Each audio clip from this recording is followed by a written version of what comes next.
And never take the plea deal. Like, if you know you're innocent, do not take a plea deal, ever. Like, you will forfeit, like, you're gonna lose if you take a plea deal.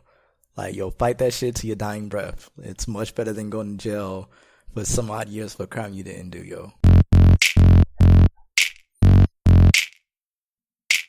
Hello, welcome. This is episode 44 of So Well Spoken. I'm Moris. With me is Angelus. What up? And Mike. Yo. You could follow us on Twitter. We are So Well Spoken Pod. We have the website sowellspoken.com where you can find all our old episodes. You could leave a review, subscribe across pretty much every podcast app.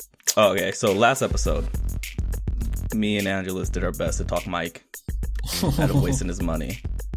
So I personally want to know how that went down for you, Mike. It was a great investment.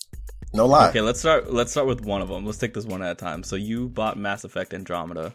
Yeah, I enjoyed Mass Effect. It was fun. I feel like you're lying. I'm not lying. I literally enjoyed the game, like, because this is my first one. So it's like I didn't have all the baggage a lot of the fans had. You know, you didn't have the expectations of it being good. Yeah, so it's like pretty much. And then everybody telling me it's like horrible and writing's terrible, or whatever. It's like okay, of course it was like it's very amateurish though. I'm not gonna lie. It's like a Bethesda game or whatever. You know, with the how buggy it is and stuff, and it's janky. It's like all right, but the combat's fun. The storyline is serviceable. I mean, they're obviously like it's like some games with like that when you have like consequences and stuff like that. None of that really plays out, but it's obviously going to play out in the sequel and stuff like that. So it's like, okay, I see where they're going with this. They probably should have did a little bit more in this game, but I see where they're going. And a lot of the decisions you make are going to have like far-reaching consequences and stuff like that in the next game. So I'm like, all right. With how they handled Mass Effect 3, I wouldn't count on that. It might be in the DLC. I don't know. I'm looking forward to the DLC at least, So, I mean, I don't know. We'll see. Yeah, I enjoyed the game. I can see why people have problems with it though. I'm not gonna be like, or one of people that like something and then like just be like contrarian and shit. Like, nah, I genuinely enjoyed the game, but I see why other people didn't like it. You beat it already? It was only how many hours you put into that already? I have no idea. I just grinded on it. I didn't have to work for like 4 days, so I was like on it, on it when I didn't have to work and stuff. I enjoyed it. I didn't see Power Rangers though. I'm mad about that. I might see it this weekend, but the people I typically go to the movies with enjoyed it, so I know I'm probably going to enjoy it. So, all right, you keep living your life, Mike. Yeah, it's a beautiful life when you don't have to worry about stuff like being bad. You know what you like. You can enjoy things while other people like bringing you down. But good life, man. It's a blessing, pure. Okay, I just needed to know that before we could continue with this episode. Yeah.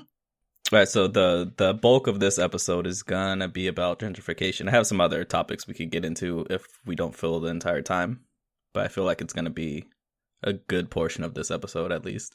I'm in Los Angeles. We have Chinatown very near our downtown area, like a lot of cities in America. Mm-hmm. Because you know how immigrants, when they come to this country, they typically just look for the cheapest housing in a neighborhood where there's some sort of cultural tie to where they came from. All right. That was Chinatown for a long time in Los Angeles.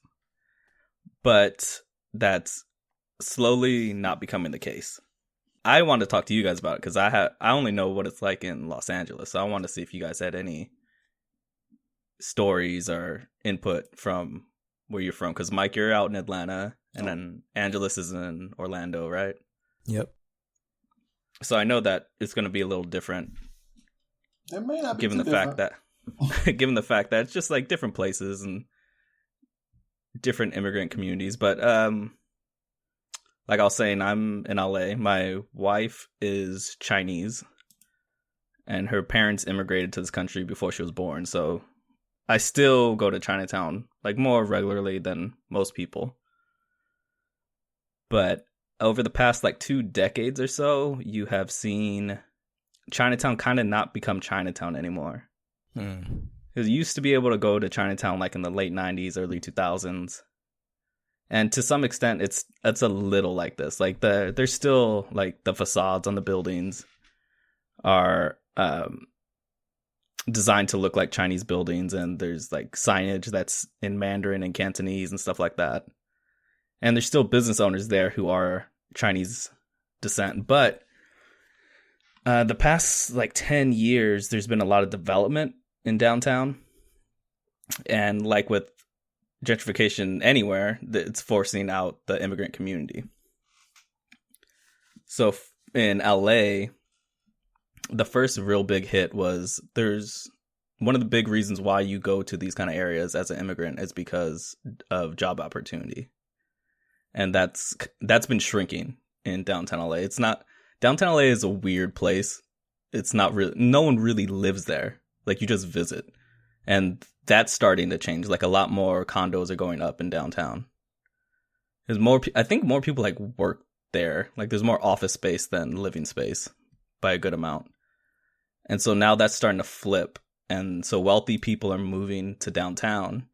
And these immigrant communities typically are the cheapest places to flip. And that's why gentrification happens.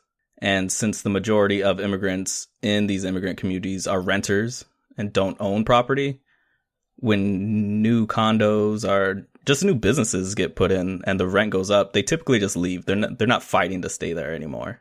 But yeah, so these people are getting forced out of their homes. But what's interesting to me is, you know, immigrants haven't stopped coming to this country. It's just the typical immigrant communities just are getting erased. You go to Chinatown, there's still a lot of Chinese people, there's a lot of Chinese businesses, but it doesn't look like what it used to look like, where it kind of felt like you're in China. Like if you were to go there in the 90s, yeah, it's like you're in a totally different country. And that's like the charm of these places. And that's no longer the case for downtown LA. Like, you still see the buildings and the signage and all that, but it's not really an immigrant community how it should be. And what that has led to is ethnoburbs, which is a phrase I just learned about. Oh. Where out here, the San Gabriel Valley, since the mid 80s, has slowly turned into like the new Chinatown. Like, if you come out here and like you bust out your phone for a place to eat, like you want authentic Chinese food, and you put that into Yelp, it'll tell you the first 10 listings, like the 10 best Chinese food restaurants, they're all going to be in San Gabriel Valley. They're not in Chinatown anymore. Oh. And an interesting aspect of this is the culture stays in form of food and businesses. Like, there's lots of like nail salons and massage parlors and stuff like that you associate with Chinatown. Mm-hmm. But it's like in mini mall buildings, and there's no real sign of Chinese culture anywhere but like the name of the places, because they've taken over this suburb that wasn't built for immigrants. And what's interesting about the San Gabriel Valley, which I hope happens more, is this is an immigrant community that was created out of luxury and not necessity. Because there were other options around downtown for immigrants to go to once they got pushed out by wealthy white people.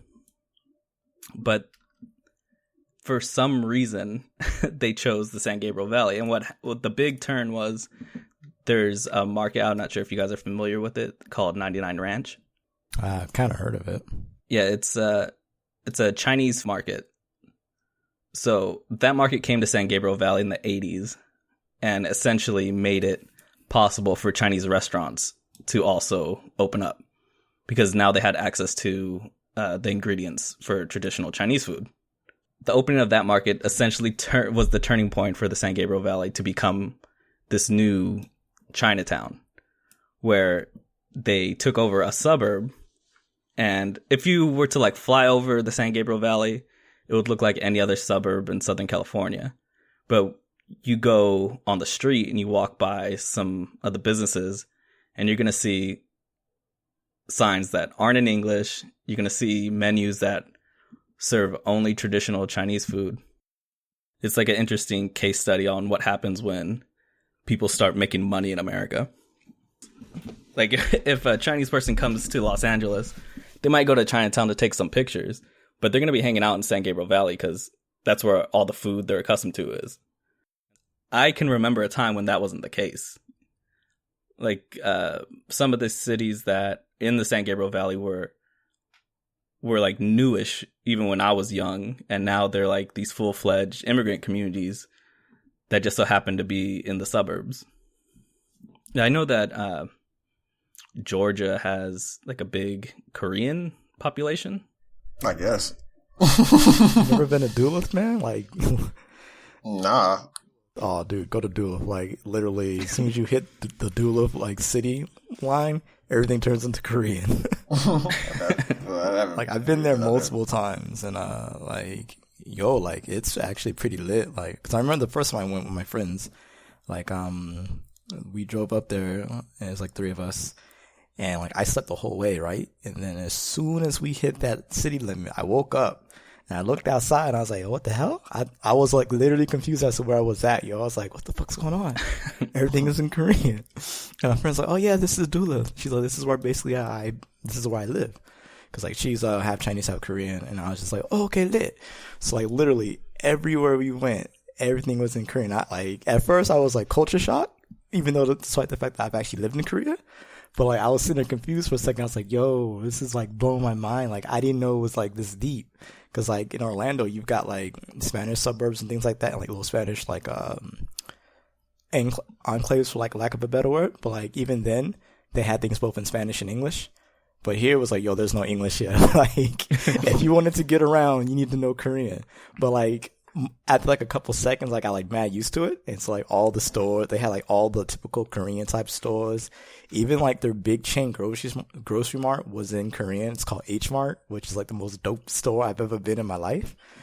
But like, they had like the little setup shops, like little outdoor stands for like noodles and things like that, just like in Korea. And I was like, yo, I kind of want to get an apartment in this area because this is super lit, yo. Like so much good food I can get like anytime I want now, yo. This is amazing.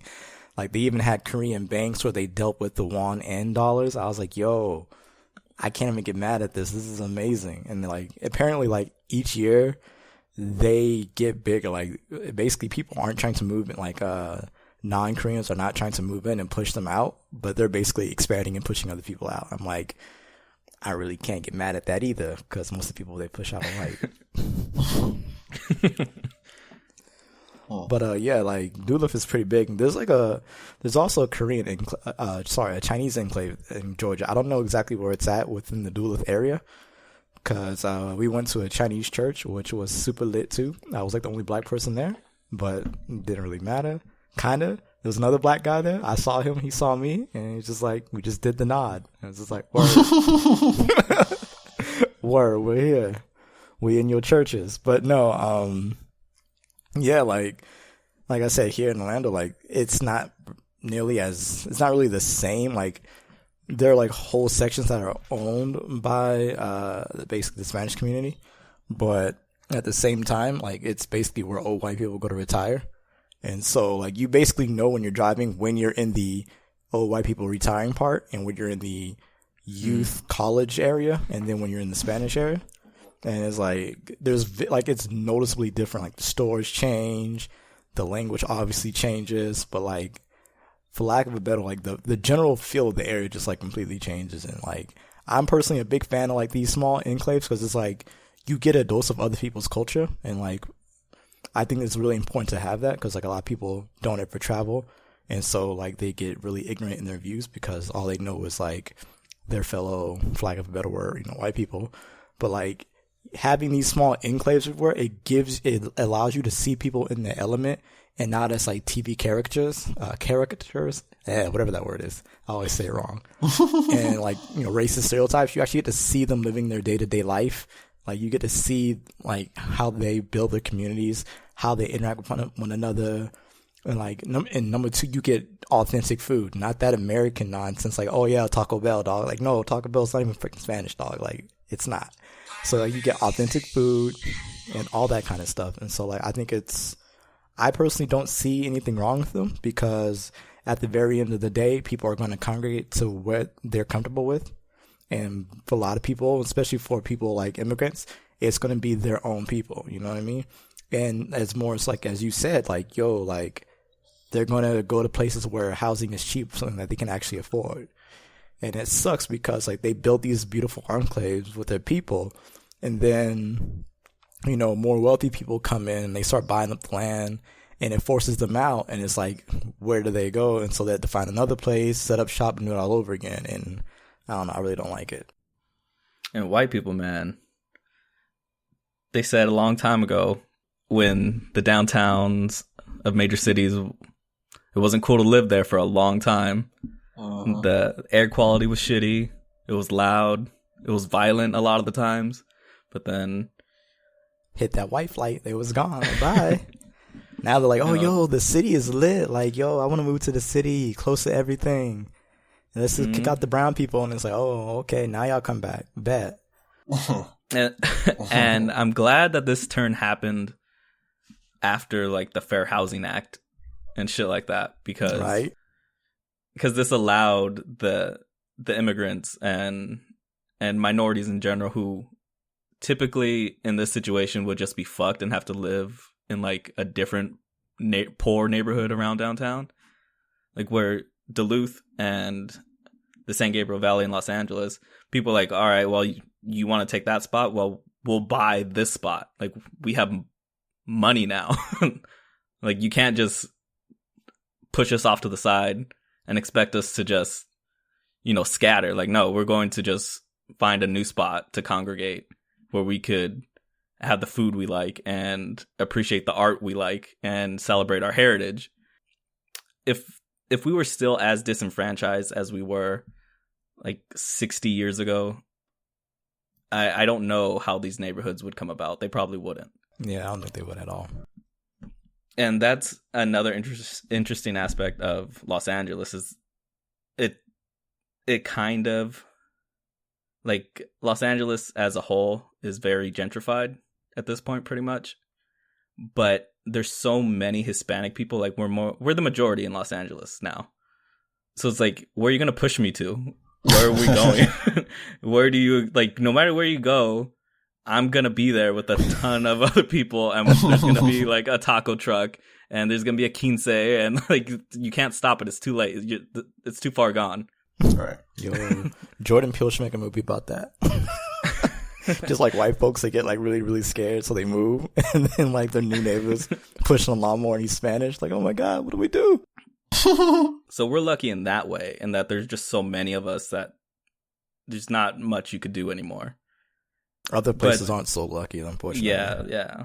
So the places in like the Midwest, where there's very small immigrant and minority communities that try to stick together and get broken up by gentrification, they kind of don't have a recourse. They're just, you know, just a victim of gentrification, and that's the end of their chapter. Atlanta is a little bit weird in the sense that's for gentrification. It's like the classic, you know, white folks moving back into the city type deal. But then, like, when I was driving for Lyft, I was noticing, like, just pockets of neighborhoods, like up by Beaufort Highway, that's like in North Atlanta. So it's a huge Hispanic and Asian population up there. Like literally, you'll, like, drive 1 second, see a whole bunch of, like, Hispanic stores and restaurants or whatever, and all of a sudden, boom, Asian. It's like, okay, what happened here?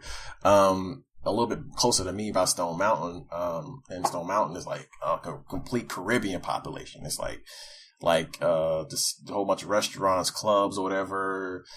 I actually dated a girl from over there once. It was pretty interesting, the way it works or whatever. But the thing that gets me most is that like, there's, like, a huge, of course, you know, if you always hear this brought up, there's, like, a whole bunch of gay people in Atlanta. But then, like, there's, like, a whole, like part of Atlanta called Midtown that's, like, pretty much filled with gay people. It's like, okay, cool. It's like a whole, like, section of, like all you see is, like, rainbow flags, and you see, like, couples walking up and down the street. It's like, okay, that's pretty dope. But at the same time, I remember back in the day, there was a whole bunch of black folks living there too. So it's kind of like that little, like, is this, like, typical gay white gentrification, or is this just, like, you know, just something that just happened because of what Atlanta is at this point in time?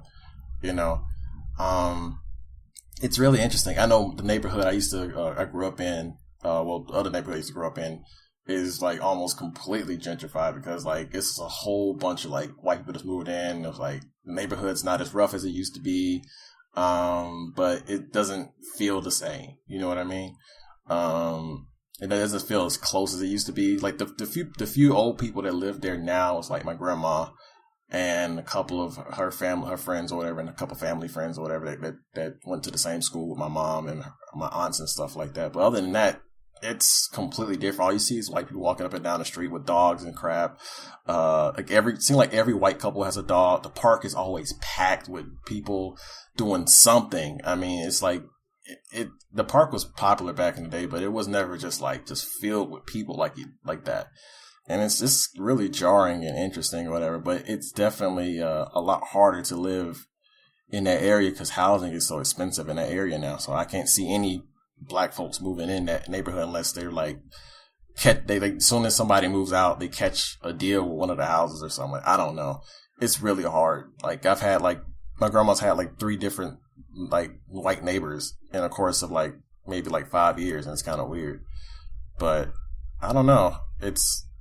Atlanta's very interesting because it seems like everybody that's not white or black is kind of pushed on the outside. Well, not black, but African American. They're pushed to the outskirts of the city. You got the Caribbean population is mostly centered East Atlanta or Lithonia or in Stone Mountain. Hispanic populations are South Atlanta, close to the airport, which is kind of funny when you think about it. Close to the airport, or just right up north in Atlanta, or even up in Alpharetta or something like that, or even Marietta. It's really interesting that's where Dave decided to just go, and I don't know if that's just simply because people are moving inside the city a lot more often or not. This is actually really interesting. I want to do some research on it, but and the city itself doesn't feel as it just I don't really know how to say it, but it's just other than Midtown, everything else feels almost the same. Downtown feeling a little bit different because, of course, they're gentrifying there, but otherwise, it doesn't feel that much different other than Midtown. So I really want to do some research on that because this is really interesting. Because I don't think we have a Chinatown or anything like that. We really don't. It's just pockets of people here and there. There's no Chinatown or no what you would see in New York or something like that. You know, I don't think it's we're diverse, but we're not that diverse yet. In a sense. It's funny you mention neighborhoods displacing people because my wife's grandmother used to live in Echo Park, which was a neighborhood that was predominantly Hispanic, and pretty much the rest of it was either black or Asian immigrant. And Echo Park's a cool area. It's 10 minutes from downtown. And there's an actual park in the center of the community with a lake. And Echo Park was not a place you would go to after dark in the 90s. Because my God, man, they forced out so many of those residents over the past 2 decades. You'd be hard pressed to find anyone who owns a home there that isn't white. And as soon as it flipped, I think it was 2013-ish, as soon as those numbers flipped just right, the improvements to the park at Echo Park were immediate. Now if you go there, it's oh, look at this nice little upscale yuppie community. But 20 years ago, it was not that. It was rough. It was right now, if you were to get a place in Echo Park, you're oh shit, what do you do for a living? Whereas 20 years ago, it's oh, you live in Echo Park, be careful. Right. That shit's tough because that's one of those historic neighborhoods in Los Angeles. There's a lot of culture in that area, or there used to be, and now it's hipster shit. It's vegan pizza shops and shit like that. There's no longer there's not a paleta man anymore. For those who don't know, paleta is Mexican ice cream. Okay. I was Culture shock, but yeah. Now, even my neighborhood is kind of weird though, because it's like you will get like sprinkles of white people come into the neighborhood. That's the best way I can explain it. Like it's like my neighborhood was weird because like I felt like things have changed, but nothing huge. Like I see a lot more white people than I used to when I was younger, but like it's like nothing has changed in the neighborhood at all. Like, you know, like I have is all we got was like a Walmart and that was it. And that's all that's changed with the neighborhood or anything like that. And maybe like American Deli, but that's more like a black owned or a black focused. Well, a lot of black folks go there. I barely see any white folks going to American Deli. Everybody else goes, but white folks don't go for some reason. But yeah, it's odd that this specific neighborhood is like that, and there's another neighborhood right by me that's like that too. It's like, yeah, you got your sprinkles of white folks or whatever, but then just like nothing's changed, and it's like, okay, what's going on here? And I just think that the black population is just so concentrated in my area and in so many other areas that it's hard to really just flip it like some other instances or whatever. Like, because it shocks me to hear that Harlem is getting as gentrified as it is, but then like I look over here and it's like, what like I'm trying to see what's the difference here and over in Harlem? Like what's changing over there and what's not changing over here to make it this big thing or whatever. Like I know housing is cheaper over here, especially since we had a school close, a few school closings or whatever. But at the same time, I'm trying to figure out like, okay, why is it like just barely changing at all? Like like the way people talk, you would think that, oh, you know, there's white folks moving in. It's like, well, nothing's happened. Like, I'm just kind of clueless on that aspect myself. But other than that, Atlanta's just really just odd to me nowadays. I don't even know how to completely talk about gentrification in this instance unless I just look far back, and it's just like a classic case. Other than that, it's odd in a sense. Like, I guess it's because it's a developing city in the sense that it's always been a big city, but not as big as like LA or New York. We'll have one last story before we go on about Boyle Heights. Boyle Heights is a community in Los Angeles that is predominantly Hispanic. It's considered like an activist city because during the like Chicano political activism, it was very poppin' with Hispanic activists. And right now they're going through, well, they feel that they are being gentrified. Like it's happening right now as they're witnessing it. So they're trying to stop it. So what's happening in Boyle Heights, like Chinatown, most of the people who live there are renters. A lot of first and second generation people live there. And they're worried about art galleries because Boyle Heights is a artist city. It's like where painters and musicians and the like live because the rent's cheap. Mm-hmm. But of course, when you have a bunch of artists living somewhere, the place gets dope. Like it's just a cool place now. And white people with money want to be around that kind of shit. And so some real estate developers are putting art galleries around Boyle Heights. And the issue there is these kind of galleries bring in the kind of people who gentrify neighborhoods. And that's what Boyle Heights is afraid of. There is a art gallery out there right now that I believe is there rent-free in one of the historic buildings in Boyle Heights. Yeah, they have a 20-year lease in a building that was bought for $1 million in 2014. And so the art gallery is there for 20 years rent-free.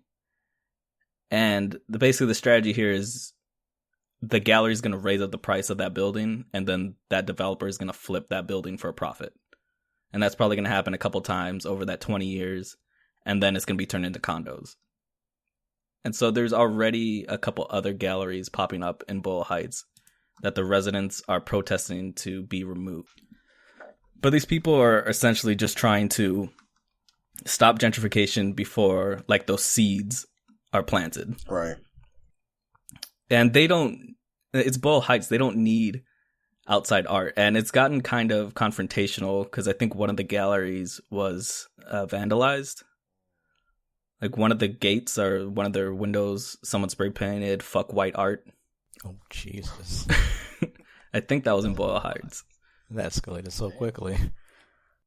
Because these are people who have lived there for like their whole lives, and they've seen what has happened to other communities like theirs. Like, okay, they're basically going to force them to East LA, which is being gentrified itself now at this point. So, good luck to Boyle Heights on keeping their neighborhood. And these art gallery owners aren't, I think they're one of the three is like, I'm willing to open a dialogue and hear what they have to say. And the other two are like, man, what the fuck? Like, fuck off. So I think this is a long way from being settled. Time for some fuck Donald Trump. So Michael Flynn, Mikey the snitch, he wants to talk, but he wants immunity. And the FBI said nah. Nah, what? No immunity. They said no? Oh wow. Yeah. Oh, I didn't know that. Yeah, they turned it down. Ooh. Why? Exactly. So that's what we get to speculate. Maybe they want to get, or they want to get him too, or they just. I mean, from reports, it sounds like he was a major cog in the supposed conspiracy. So he. Oh, sorry. Oh, no, you go ahead.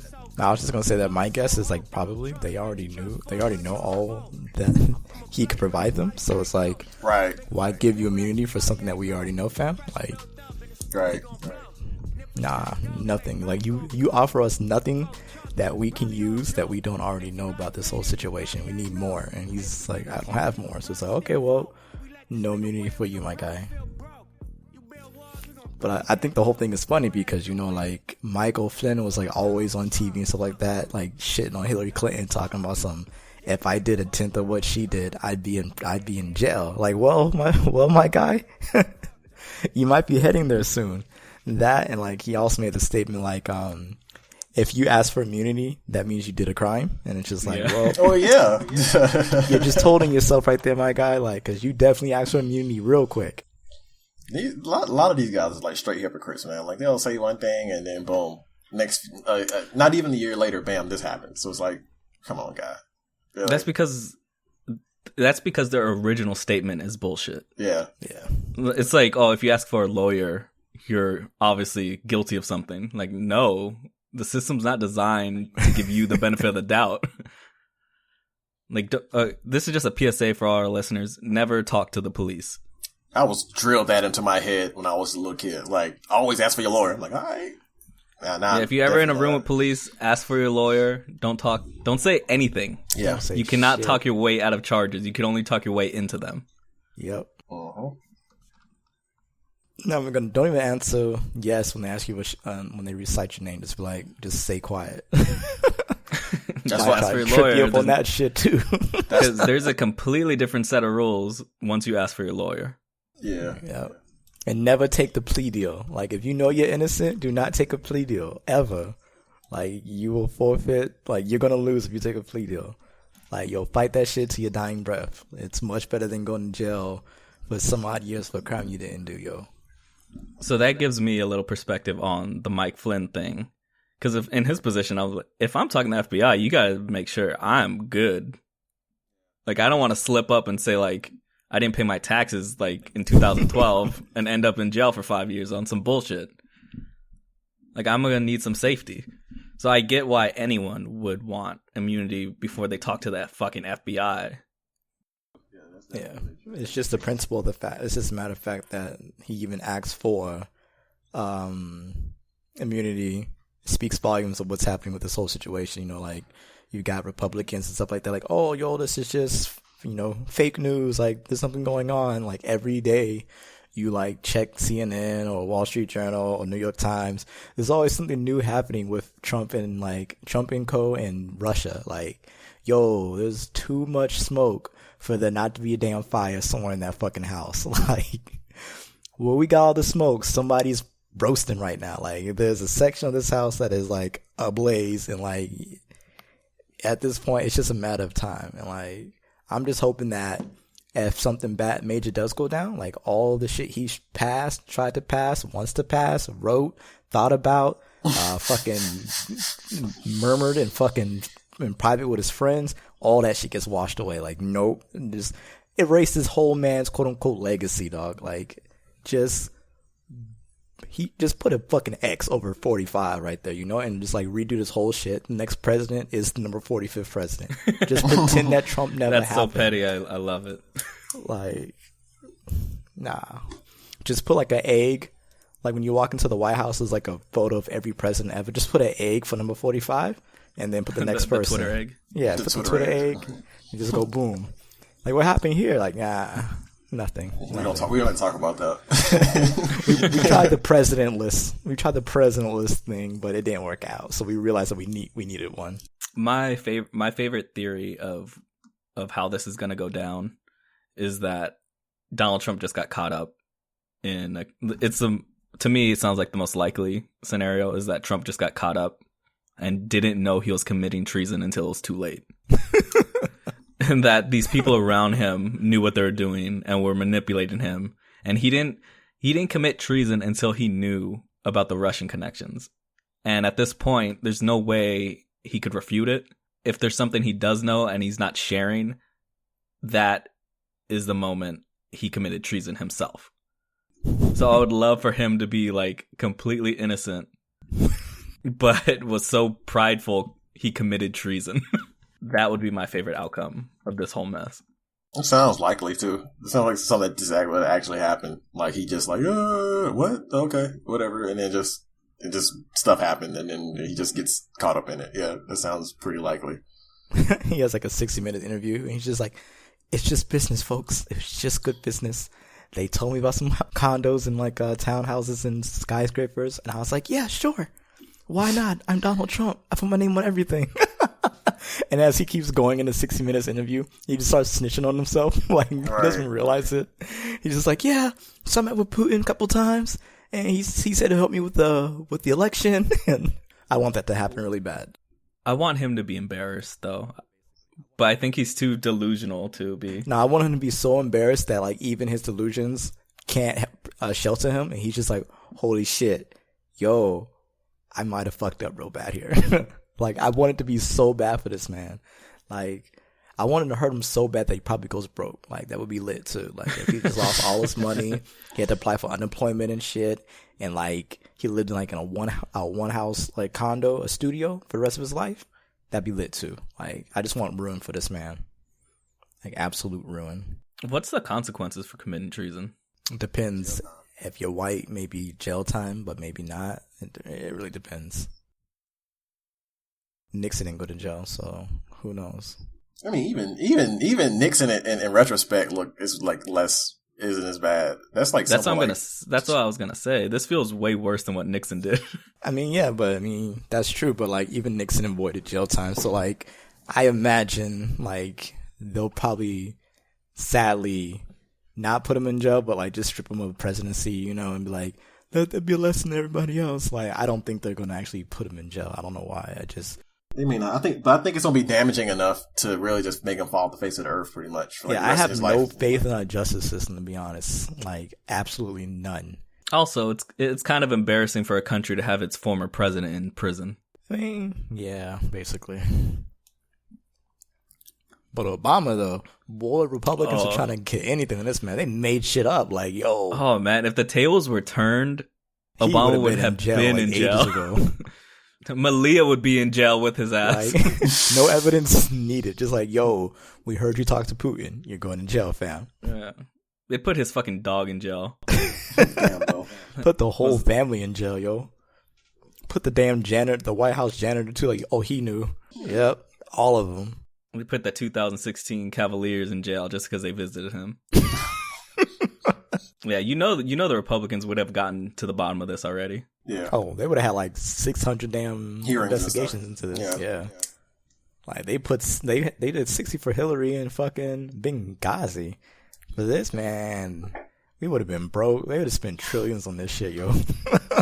My favorite part of the Benghazi investigation was like Hillary looking like so bored and so tired of the hearings. And she's like, this shit go again. Here we go again for the 60th time. Like, Republican leading FBI agents, like, there's nothing to find. Like, what are y'all doing right now? Wasting my damn time. I'm trying to become president. Like, what the fuck? Well, at least Steve Bannon is out now. Well, that is Trump's committee. I was glad to see that.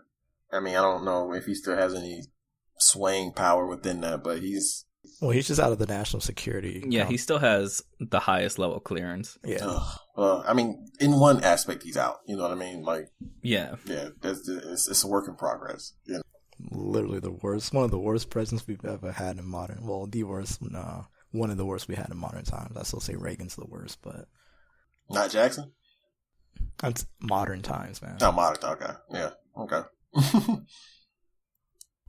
Only people who like Reagan are old white people. So obviously you can tell just by that he's probably a shitty president. Yeah. If a whole bunch of old white people like this person, he's probably not a good person. Like, probably trash. Yeah, Is there any person that most old white people like who isn't trash? Well, they like MLK now.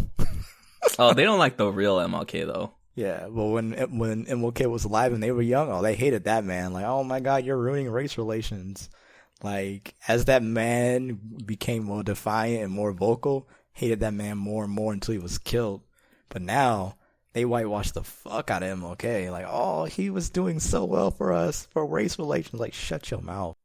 Seeing the FBI tweeting out stuff about MLK. Yeah, that's kind of fucked considering all they did. Yeah, like, we kind of know exactly what you did to him. Maybe MLK should have got a Pepsi. I was just about to say bring us to our next topic. That was my segue. Yep, because I was thinking about that the whole time. I was like, how can I bring this up? I was about to say, do y'all drink Pepsi? Y'all still drinking that Pepsi? This is a big win for Mike and the Atlanta area. Yes, I am so happy that the whack ass Pepsi. I hate Pepsi. I honestly do though, but Jesus, man, it's like colors, man. It is. It's blue and red, man. So it's legit. It's legit. So yeah, for those who don't know what we're talking about, so Pepsi, in their infinite wisdom, made an ad. Sounds innocent enough. Basically, the ad was showing people of different faiths, nationalities, colors, sexual orientation, all that. Trying to come together in a social justice march, and it's just showing them going through the steps of getting it together. You see a little Muslim girl. She is like trying to, I don't know, she's picking out photos, which one she wants to use, things like that.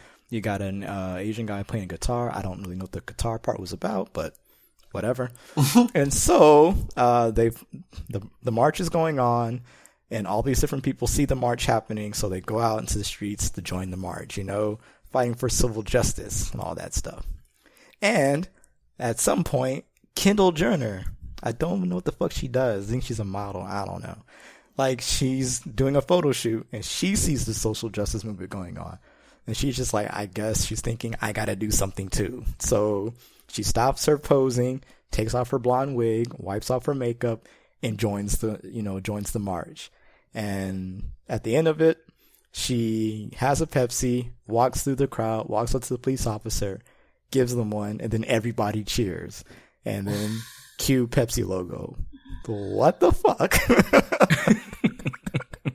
The sad thing is, who did this right? Coke.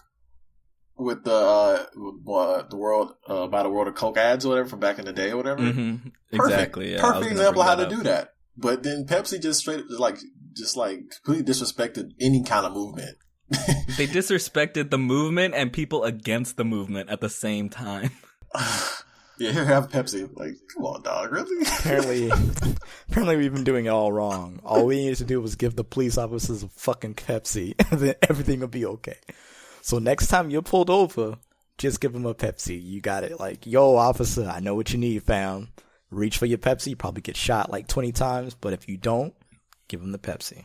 It was so bad. And I'm trying to figure out why the fuck they picked Kendall Jenner to do this. Like, yo, when the hell is this chick march for anything, fam? Like, I've never seen a single statement from her on anything. Yeah. Why is she like this fucking leader in this commercial?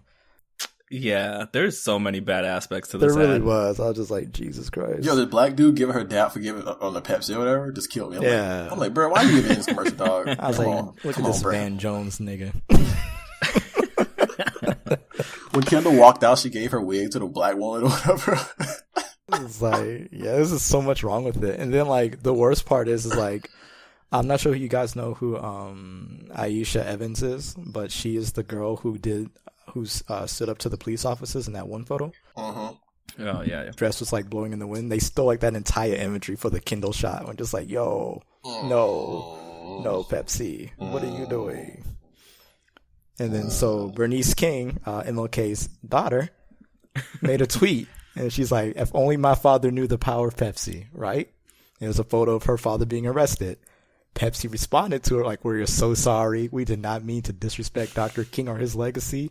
We wanted to show a ad that was about togetherness and some other bullshit. And then at the very end, they go, and we're especially sorry to Kendall Jenner. Like, bitch, y'all not sorry to the people y'all offended? Like, okay, whatever. Like, what would you need to apologize to Kendall for anyway? She right? decided to do the commercials. Like, exactly. She saw the script. She signed off. Yeah.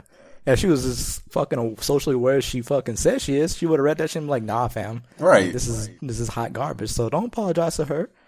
Trying to get a check. Like, let her get roasted. And then people coming to her defense acting like she's a child. That's a grown damn woman.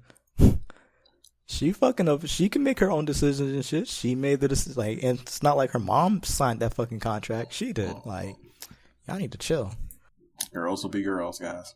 And in contrast to how often kids who are killed by the police are treated like adults, right? Is so offensive. That's it like really is one of the worst aspects of this. Like, oh, she's just a kid. She's just learning her way in this world. Like, dog, there's like a 12-year-old who was killed in New York. And they call that kid a grown damn man. It's always like that though, man. Like, what's that one dude's name? Ryan Lochte or whatever, the fucking swimmer dude. Yeah, like that dude's like 35. Yeah, and it's like, oh, he's just a kid. Like, nigga, what? Like, in what state is he considered a kid? He's a grown damn man. And also, like, there's not that many people really going at Kendall Jenner's neck over this. No, not really. Like, people are like disgusted and disappointed, but it's like, if she's truly about what she thinks that message of the commercial is about, then she will take this in stride and learn from this, because that's what adults do. And, you know, fuck, that's what kids do. Like, this is, even if she was like 16, this would be a good learning experience for her as someone who isn't going to have the typical, like, childhood of the average American kid. Yeah. Like, you kind of need this. Like, you're so in your own bubble that you need a reminder every now and then that there's bigger shit out there. Right. And you kind of need to be aware of other human beings. Oh, it just makes me glad that I drink Coke and Coke products. I'm about to cut down on my Dr. Pepper consumption, but other than that, you know, switching to Dasani. Yeah, I mean, I was never an Aquafina fan, anyways, but yeah, you know, it's all good, man. Coca-Cola for life. That sounds so weird, man. It's like a thing. You're right. That's like some gang shit. Just let it go, man. Gang. Like Coca-Cola's flowing through your veins. Coca-Cola fucks up and does something. Mike's like, I don't even drink anymore. Oh no, man! Dropping Sprite is hard, man. That's. Mike can be like, I got a Soda Stream, yo. I make my own fucking beverages. All right. Speaking of flops, Ghost in the Shell came out. Flop. Yeah. Flop hard. Yep. Deservedly, too, in my opinion. I honestly didn't care about the movie because outside of her Black Widow role, I don't care for Scarlett Johansson. In a sense, like, she's just a dull actor. It's just like, okay. But, I mean, are we allowed to do spoilers on this one? This is a crap movie. It just came out. I don't think we should do that.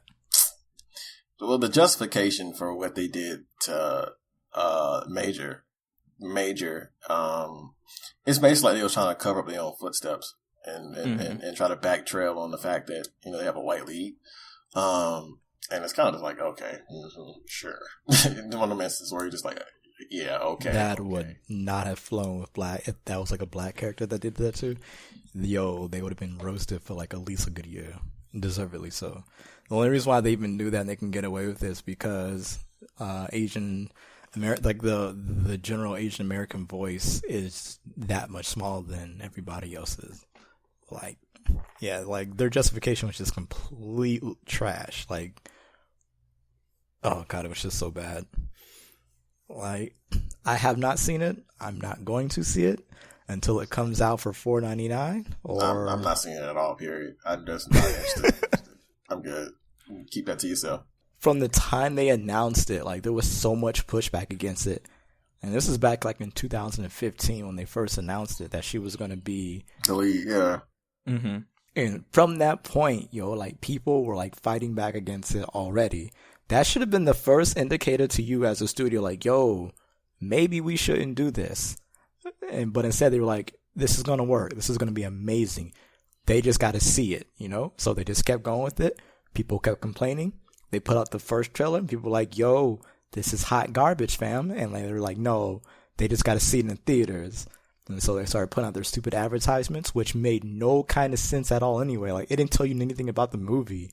Like, the only ads I remember are the one where she punches a dude in, like, some ankle-deep water, and the one where she jumps through a window. Like, that doesn't tell anybody anything. It, and of course, the classic shot of her jumping off the building or whatever to appease the anime fans out there. But yeah. And it's whatever. Like, that tells the average moviegoer absolutely nothing. Right? There was like no hype being built around it or anything. The only thing that was being built was, yo, this is probably going to be a trash movie, and they whitewashed the fuck out of this movie. That was basically all most people knew. So by the time that movie came out, like the early previews came out, people were like, it's alright. Like, it was dead at that point. Like, it had shitty advertisement, that killed it. It had this negative buzz around it, that killed it. The early previews / reviews were like, yo, it's aight. That killed it. Like, the movie was basically sent out to die. And the problem is that, like, Hollywood continues to think that we can pump like $200 million into a movie, get a big, quote unquote, big name actor, actress, and it'll sell. Like, yo, people aren't going to movies nowadays because of the actor or actress in it. Like, they're going if the movie is engaging, it's entertaining, and it's been advertised well. Like, to make people go see it. And this movie had none of that going for it. And they were just thinking, yo, Scarlett Johansson is so big now, she can carry this movie. Like, nah, she really couldn't. Like, you could have gone with a smaller budget, because like apparently her asking price is like $20 million. So like, chop off $20 million from the $110 million. That was $90 million just for the film. So like, you could have got somebody. Number one, you could have cut how much you spent on, like, I don't know, like, I guess for like a better special effects or whatever. And then it was also accruing money as it was delayed. So like, you could have probably cut off a lot of that if you would have got somebody who wasn't asking for $20 million, number one, who was Asian, number two, and you got a director who did more than 2 movies before this. And technically he only did, it was actually 1 movie and 2 short films. So I just combined them into one. Who was the director? I don't know. It's the guy who did Huntsman and Snow White and the Huntsman, the first one. And then he did like these 2 really short videos, like advertisement type films, so like 30 minutes apiece. So he's basically done 1 movie prior to this. And it's like, whoever they got to write the script apparently was really bad, because they said like the writing was pretty horrible, like the way they talked, things like that. And it's like, yo, if you would have spent that money on actual quality people in those positions, plus an actress who was, Japanese American, like, yo, movie probably could have done pretty damn well. But you did none of those things, and so your movie flopped. And now I think what they're going to take away, unfortunately, is that anime movies and women aren't profitable. Basically, right? And it's like, I think that's what they're going to take away from it, because Paramount, they released a statement earlier today saying that the specific reason why it bombed was because the quote unquote fanboys weren't happy with it. Those were his exact words, by the way. The fanboys were not happy with it. Yo, you know what that reminds me of? Well, you can finish it, but I want to talk about what Marvel said about the comics they've been releasing lately. Well, we can segue into that, yeah, because it talks about the same thing. Mm-hmm. And then they also said that he basically said that white people are mainstream and Asians are not, which is why they put a white person in the main role. And it's just like, yo, your response to this whole situation is so tone deaf and borderline racist as fuck. Like, you deserve for this movie to flop. And right now, it's projected to lose about $65 million. So I'm happy that it's losing money because y'all deserve that shit. For those who aren't aware, Ghost in the Shell is an anime. It's an older one, isn't it? It's considered like 90s. One of the better ones. Yeah, it's from the 90s. Since it was made in Japan by Japanese people, all the characters are Japanese in Japan. And when they try to make a Hollywood adaptation, they selected the main character to be played by Scarlett Johansson, who is, as far as I know, not Asian at all. And that was a big issue, because how do you tell this story about this Japanese woman in Japan when it's a white woman, and it completely changes the dynamic of a character in such a way? Yeah. And so they had to rework the script to make a white woman being in Japan with a Japanese name make sense. And already, like, just saying that out loud is just like, what the fuck? Like, well, they changed the location. They made it set in Hong Kong, but apparently it was still like predominantly white. I don't know how that works. It's nonsense, man. Like, oh my god. Yeah, like for some reason, even though it's in Hong Kong, like white people are like in the most predominant positions within that government and police and military and corporate. So it's like, okay, that's not how real Hong Kong looks at all. Like, white people aren't that big there at all. But it's such bullshit too, because the studio comes out and it's like, oh, the story makes sense if you watch it, but like, nah, you didn't have an interesting story to tell, and thus casted it accordingly. You cast it and then rewrote the story, basically, to make the white lead not so abrasive to the story, and It didn't work. And the crazy thing is, like, you know, like, you're seeing people react to it negatively, like, yo, this whitewash thing is, like, really stupid. Stop doing it, right? And you have the executives in suits saying that, oh, well, this is important because, you know, white people, they sell movies. And what kills me from the audience perspective is how they're, like, against this, right? And you got, like, the other side of the coin. You got those people who would, like, basically foam at the mouth and straight up, like, cut somebody if you were like, can Superman be black in a movie? Could Peter Parker be black in a movie, you know? And like, oh no, he's gotta be white because that's his character. But at the same time, those people have no issues with, you know, Major being white. It's like, okay, like, how does that work, my guy? Like, you okay with this person being changed, but your fucking favorite character has to stay white? Okay, bet. Yep, and that very same reason is why people are saying that, well, Marvel says saying like diversity isn't selling for their comics. When I read that, okay, so if you're not a comic person at all, recently a lot of the mainstay superheroes of the Marvel universe gotten kind of like replacements or whatever. So Captain America's black, the Hulk is Asian, Thor's a woman, Miss Marvel is a Muslim, and there's a few other changes here and there. And of course, you have a black Spider-Man. Black and Hispanic Spider-Man. But yeah, so recently it came out. Marvel hasn't been doing so well. DC, on the other hand, has been doing very well. And I'm gonna get to them a little bit later. But yeah, so they blamed a lot of their low sales recently on diversity, and I've been hearing people complain about Marvel for a while.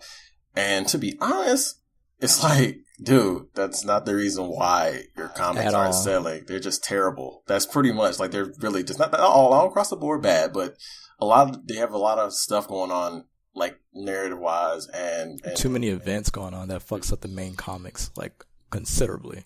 Yeah, because the comics have to tie into those events, which derails the story of those comics, and people don't want to read that shit. Like, they want to read that comic for that series story, not, oh no, such and such evil has been unleashed upon the world, and your character's got to fucking go after it too. Like, this motherfucker's a street fighter. Like, he's a street fighter. Why does he go after this big evil, you know? Like, right. Yeah. So people start tuning out until that event is over. And it's like Marvel's been throwing events back to back to back. And it's just like, why would I want to read this comic book series that's no longer about the character I'm picking it up for, you know? Yeah. One of the big things that, as Mike had touched on earlier, is like Captain America, you know, he's black, Miss Marvel's, you know, Muslim, things like that. But, cause I know that some people are hearing this like, oh wow, that's crazy. That's a huge change. Like, the title, the mantle has been passed on, but the actual white characters are still there. So right. Peter Parker is still there as Spider-Man, as Spider-Man doing his own thing. We just have another Spider-Man, another person who got bit by a spider. You know, he got his own powers. He took up the mantle of Spider-Man, Miles Morales. Captain America, Steve Rogers is still there. Like, he has not been removed from the comic book series. Although, he got some stuff going on. Yeah. He has his own series, but we just voted Trump. Basically. And like, Falcon took up the mantle of Captain America when Steve Rogers took a quick hiatus, but he's back. Like, all of the main characters except for Bruce Banner, like, they're still there in their roles. It's just like, basically they took their protege and they just they gave them the mantle. And it's like, all right, you take over for what I'm doing while I go handle this stuff over here. Uh-huh. So like, it's not like these characters are being erased. So I don't just like, so the argument that people don't want diversity, just to me, is just basically passing the buck on, you know, passing the blame over to the comics and not the fact that you wrote a bunch of hot garbage and people don't want to read that shit. And the sad thing is, I look over at DC, which is what I read mostly. I'm like, dude, they're like diverse as hell, but at the same time, they don't make a big deal about it. It's like, oh yeah, you have a black Wally West. You also have white Wally West, but black Wally West is a really good character. Batman has a black protege, you know, while the Robins out doing their own thing, you know, and they're bringing, and it's not like, it's just, and narratively, it's very strong. A lot of the stories are really good. It's diverse. The narrative is strong, or whatever. You have a lot going on. It's really just all around decent. You know what I mean? Yeah.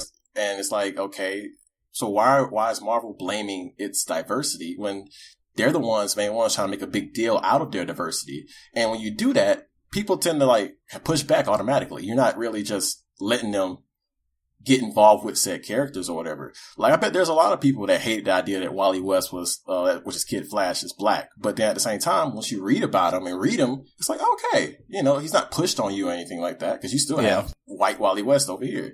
At the same time, it's like, okay, you can actually grow to like the character as Wally West, not as just like a black character. You know what I mean? It's a natural evolution. Hell, the Green Lanterns are, the main Green Lanterns on Earth right now are, Muslim and Hispanic. So it's like, cool, you know, it's dope. I mean, Cyborg is a black character, and I don't know why they still push him, but black character we know. I despise that character. As someone who doesn't read comics, I've only been informed by the people around me who do read Marvel comics, and from what I've been able to pick up from them is that Marvel just isn't well written right now. Yeah, that's the main problem. Yeah, like as Mike said, like DC, it's actually really crazy because like when DC New 52 came out, like basically they soft reset the DC universe, and like when that first came out, right, like their sales kind of cratered a little bit, and Marvel took off because they were doing all this diverse stuff, but the writing on all those series were really good, and then like Marvel just kept doing event after event. While DC was just introducing these new characters who were diverse, but not making like Mike said, like they weren't being, oh my God, look at us guys, we got all these different things. And as DC kept writing quality stuff, their sales started to pick up. Marvel over here started writing really stupid shit, and their sales started to plummet. And like it sucks because Marvel's takeaway is, oh, it's because our characters, we got too much diversity. It's like, no. Like when you first introduced these characters, like over the course of a couple of years, they were doing well. It's not until you start writing absolute shit for all of them that they started selling, like they stopped selling. Like nobody's going to read your character story if it's crap. They don't care. Like, oh wow, you know, like it's a black Spider-Man, but if the story's stupid, they're not going to read it. Like, oh wow, it's a, you know, black Captain America, but if like he's continually being tied into like another event that has something to do with his actual character or worse, it fundamentally changes the character. Nobody's going to stick around and read it.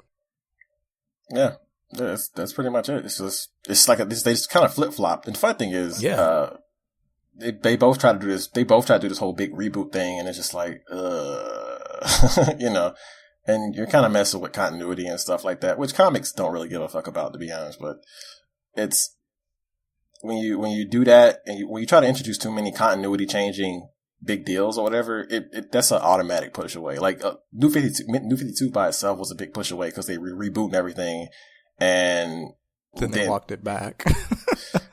Kept some things from the old thing. I was like, what y'all guys doing, man? Yeah, like Batman still had his whole history, even though they rebooted everything. I'm just like, dude, how you gonna have 5 Robins in 5 years, dude? That is That was the biggest one. It was like, oh yeah, by the way, everything that happened in Batman still applies, but he's only been Batman for 5 years. Like, word? So this man killed this man went through Robins on a yearly basis. Like, who would want to join this man? Right, it makes him seem even worse. Like, dang, dude. Yeah. Like, what happened to your last Robin? I don't want to talk about it. Nigga, you done lost 4. Yeah. I don't think I want to join you, my guy. Like, one thing I want to bring up with DC is that for the new Teen Titans, I don't know if y'all remember Aqualad from Young Justice, but he's there, and he's also homosexual in that series. And they don't make a big deal out of it, but they make it a really interesting plot point for the overall series and overall arc they got going on for DC at the moment. And everything kind of just ties together very well. It's like they're really writing well. If they have a big event, it doesn't take away from the characters that are in the event, because the way they do their comics nowadays is like whatever's going on in their book is going on in their book. It's not distracting from anything else. Like, you know how back in the day in New 52, if an event popped up, well, you might as well kiss that little storyline you had going goodbye. And that's what's going on in Marvel. It's like, well, I can't keep up with what I'm trying to keep up with, what I'm actually interested in, because you got other stuff interfering in what I'm reading. But, you know, diversity is the problem. I'm not sure how true this is, but I remember hearing people complaining that despite Marvel telling stories about minorities, they still haven't hired many to tell those stories. That's pretty accurate. That's a comic industry issue as a whole, though. Like, even because I remember they had like a whole bunch of sexual harassment cases for Superman, the Superman editor or whatever, and he's still the editor for Superman now. So to get any women writing on in the Superman area of the DC comics, you're probably not going to find anyone over there. That's a general comics issue. The best thing Marvel's done actually is get a black writer for Black Panther. I can't think of the writer's name, but I know he's Coates. I think his name. Yeah. Oh yeah, Coates. I forgot he was writing. And Black. Amazing. Yeah, and it's one of the best sellers too of Marvel. And that's they don't appreciate that enough, that there is an authenticity when someone is allowed to tell their own story. Like, if you put me behind a desk to tell like the story of like Supergirl, I'm not going to be able to really give a great perspective on what it's like to be a young woman with superpowers, you know? Uh-huh.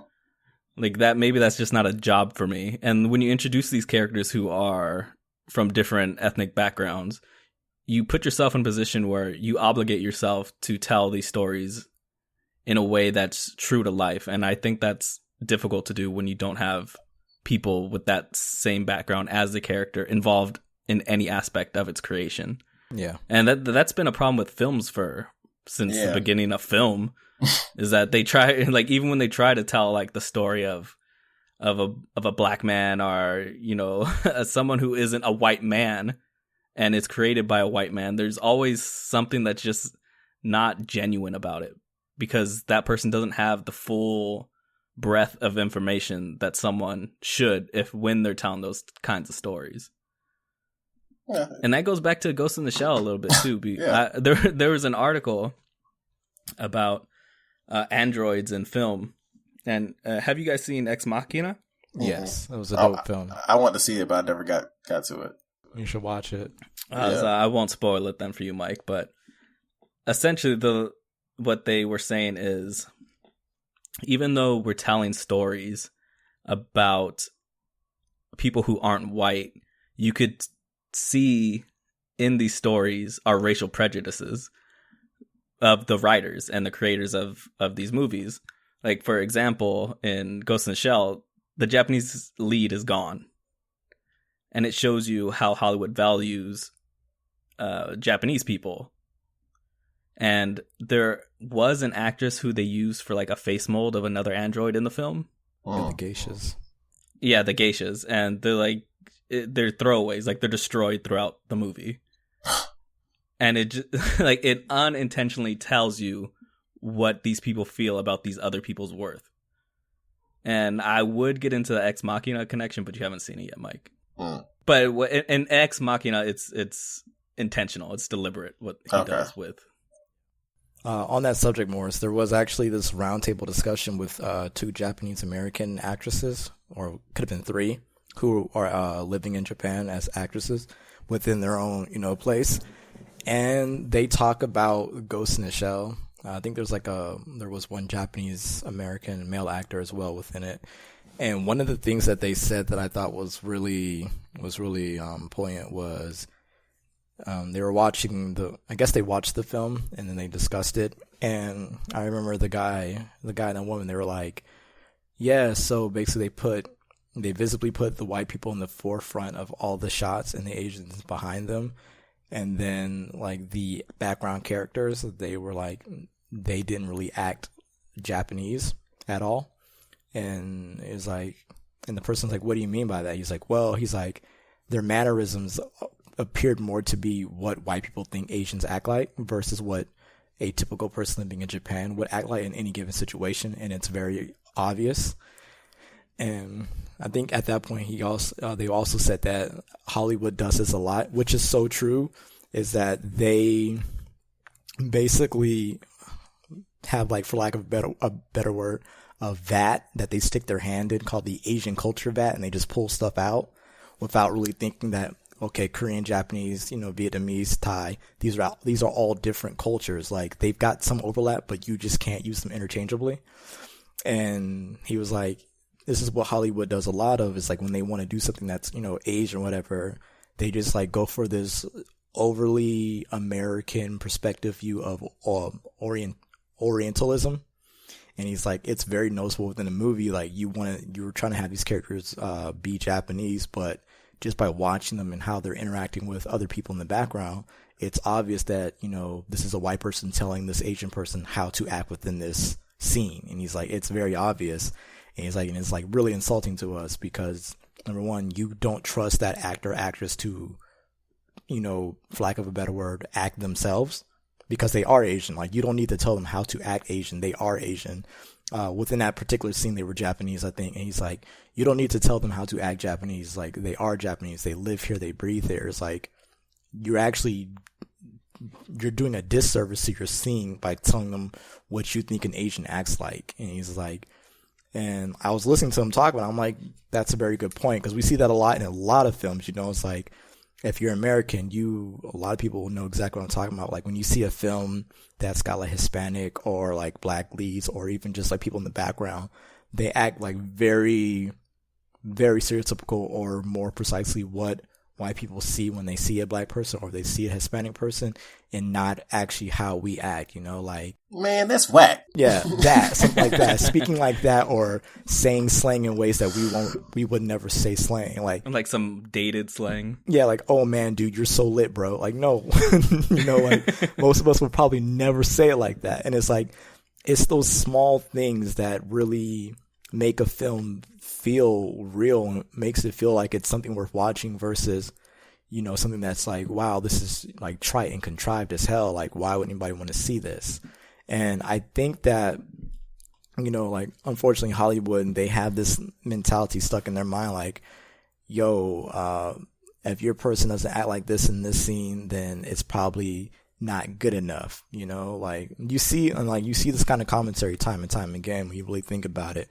You'll see movies and TV shows in which on screen, it'll be like a black character who's talking to a white character like on a set, and he's like, hey man, can you act like this or you act like that? And that, the minority character, has issue with it because it's like, that's not how we act. Like, why do you guys keep doing this to us, making us act the way that you think we act versus just asking us to be ourselves? Like, hello, we are black. Like, you're white. You don't know us. Like, quit telling us how to be and just let us be. And like, it was a big issue within, apparently, like, just listening to that interview, like, it was a very big issue because they were like, anytime, you know, an Asian character was on screen, it became readily available. Like, this is a white person telling an Asian person how to act. And like, it's not even act like you're Vietnamese or act like you're Korean. It was just basically act Asian. And it's like, what the fuck does that even mean? I mean, and then we look at failures like Ghost in the Shell and stuff like that. And then we look at successes of like Get Out, Hidden Figures, Moonlight, et cetera.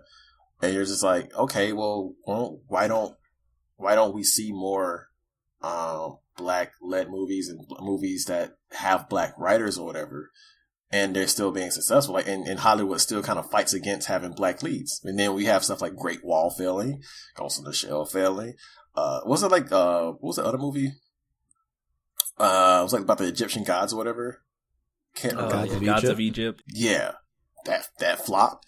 And yet you were just like, you're like, okay, obviously these movies aren't working. Why do you keep putting stock into these movies? You know what I mean? And yet you see these black movies succeed where these other movies, like you would easily write these movies off or whatever, but then they're succeeding. So it's obviously an issue with Hollywood. Hollywood has always had this issue. That's why I was always so glad that Moonlight won over the other movie. La La Land. See, I wouldn't even bring it up. You got to say that. Yeah. So yeah, it's something Hollywood has to fix, and that's one thing I hope to fix when I get into the industry myself, because I want to be trying to do I'm trying to be everywhere I can be in the creative process personally. And so I want to be there. Like, have you ever seen like commentary, like the editor or not editor, but producer notes from like movies and stuff like that? Yeah, I watch them all the time. Yeah, it's like, dude, it's like the stupidest things. Yeah, can you make this character not say that or do this, even though it's correctly, narratively speaking, in character for such character to say that? And it's like, yeah, I'm not even in the industry yet, and I hate producers already. It's like it completely kill the creative process. I know you're trying to make money, but sometimes you just gotta let stuff. Yeah, I think that a lot of it too is also, you know, these suits and whatnot, assuming what white audience members want to see.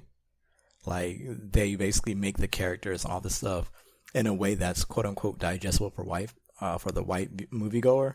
Not to say that this is what white moviegoers actually want to see. It's Hollywood being stuck in their bubble thinking that this is what white people want to see, you know? Cause like, even now, even white people are pushing back and it's like, yo, this is kind of trash, man. Like, can we stop now? You know, like, nobody believes that we're in Egypt, like, pale as Nimbus, like, being in Egypt. Like, it doesn't make any sense. And like, unfortunately, I would probably say that's like one of the huge issues in Hollywood is that self-feeding, you know, cycle that goes on there when it comes to minority representation in general. You know, you always get the question of why don't we have minority leads? And the answer is, well, because there are none. Like, there's no big name minority leads, especially like Asian. Like, there's no big name Asian leads. And it's like, well, why don't we give them roles? And it's like, well, they can't sell a movie. Yeah, so they can't sell a movie. So they should start with something smaller. And it's like, well, why can't they do something smaller and be the lead in that? And then again, it becomes because they can't carry that movie. So thus we get white people. We put white actors and white actresses. And then it circles back around again. And we just ask the same question, well, why do we have white actors? And it's, you know what I mean? Like, it's going in a circle, and it's just like, it's been proven time and again that audiences really don't give a shit that Matt Damon's in this shitty movie. Yeah, like, they really don't. Like, people are like, oh, Matt Damon had to be in Great Wall because, you know, it's Matt Damon. He sells. Like, well, why the hell did Great Wall bomb? Because nobody sitting in that theater believes that this white guy in freaking ancient China is the hero. Like, it makes no sense why there's a white dude in ancient China. You know why I love the movie Big Trouble in Little China? It's because they completely subvert that damn trope so hard, because they got Kurt Russell, a big name movie star, be like the hero, quote unquote, but he's not the hero of the entire movie. That's why I love. He's like a bumbling fool. Yes, that's why I love that movie, and I think Great Wall could have been that. You could have had Matt Damon in there sidelining or whatever. You literally could have. You could have probably trailered him up a little bit more or whatever, like they usually do. like Brad Pitt was in 12 Years a Slave.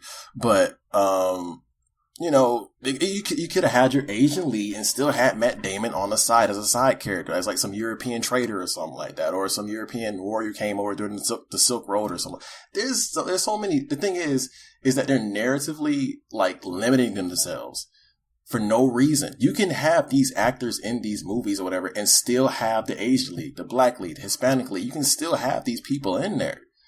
But they're pigeonholing themselves because, we just got to have this person. Hell, having the Asian or black lead, pretty much, they're probably not going to be asking for too much money in the first place, you know, because they don't want to get blackballed in the industry. So they're going to be like, okay, well, I'll just take XYZ, and you can still have your big star in the same movie. It doesn't make sense to keep doing that. But, you know, suits, producers. Ugh. But anyways. So the website, sowellspoken.com. The Twitter handle, sowellspokenpod. Leave a review, subscribe. That's really our only metric that we have for success.